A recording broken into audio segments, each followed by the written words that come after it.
Anyways,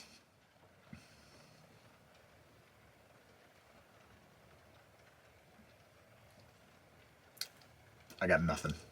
Like, totally got nothing.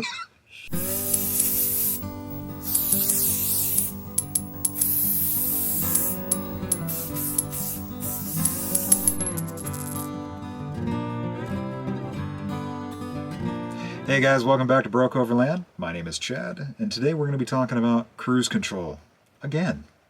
So the last video that we did the cruise control in, Berend actually reached out to me in an email and said, hey dude, thanks for the video, that looks really cool, but that's not the way it's supposed to work.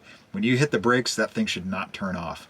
The light should stay orange or green or whatever state it's in, but it should keep going. So we should probably sit down and troubleshoot that. So that troubleshooting session turned into, well, this.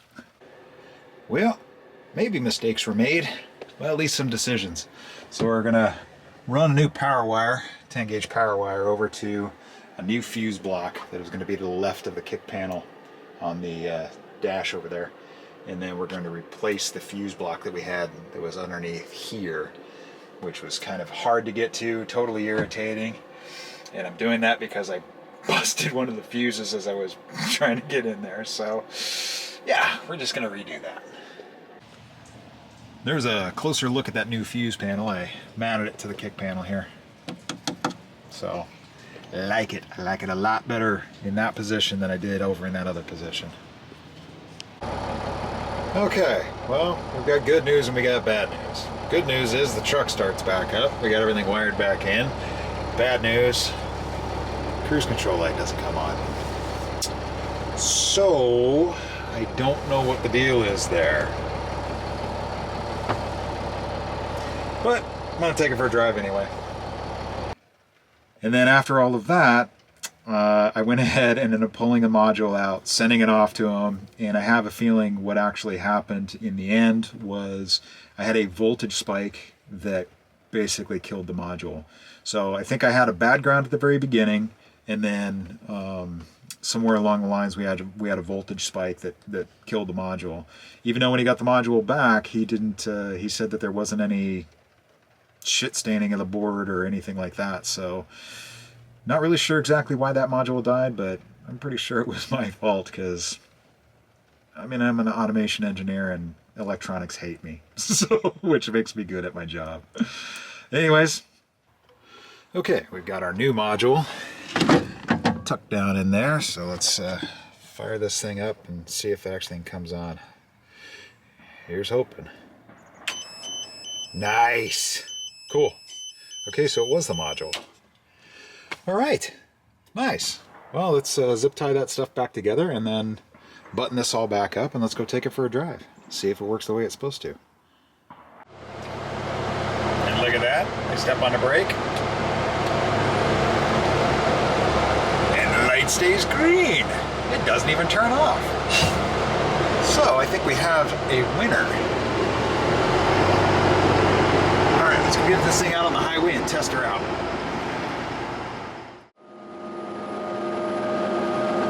It's working like a champ. So when I hit the brakes, it actually disables, the light stays on, but the cruise control shuts off until I hit resume, which is the way that he said it was supposed to work. So now it's working correctly. Yeah, I'm gonna give it some time. I'm gonna drive her out for a while, and then we'll get home when it's not so loud, and I'll give you a debrief. Well, what do we know so far? Well, we have cruise control. It does work when you're turn it on and set it. It works great. It takes about 3 seconds before it slows down when you hit the decelerate, which is no big deal. One of the other things that I noticed is you hit the brakes, it stays yellow, and then you hit resume, picks right back up, no problem. So it works like a champ, super happy with it. One other thing I noticed though is as I was driving, after about 30 minutes, my gauges started to fog up on the inside with all of the humidity out here. So if anybody else has run across that and has a solution for that, let me know. That'd be kind of cool to know. quiet. Well, there we have it. So after a pile of troubleshooting and tearing apart my entire truck and redoing a bunch of wiring and putting in a whole new fuse block, we determined it was my fault because I think I burned it out in the very beginning by not having a good ground. So thank you to Berend for taking all your time and going back and forth in emails, and I do appreciate you sending me a new module all the way from the Netherlands. It is appreciated when people back their products. So thanks again. And to anyone else that's out there, if you want to buy one of these modules, again, it'll work for the 3126 and the C7. I'll leave the information, link to his eBay store in the description down below. So that's about it for this video. I'd like to say thank you for watching this video if you stuck to it this long, and if you haven't already, go ahead and click the subscribe button and become a subscriber, as we are going to try and do some more of these videos a little bit more on a regular schedule. So thanks again. We'll catch you in the next one.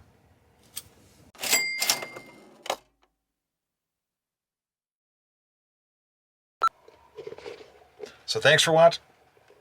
There is a hair right in the middle of the lens. There we go. Here's a subscriber. There's that face again. Subscriber. Let me try this again and see if I can make it without the face. Oh yeah, and I shaved. No one ever said anything. Cut my hair, shaved my face, got a little bit of a tan. I'm looking at the wrong thing.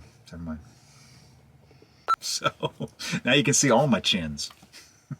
Power of the chins command you. Subscribe, like, all that stuff.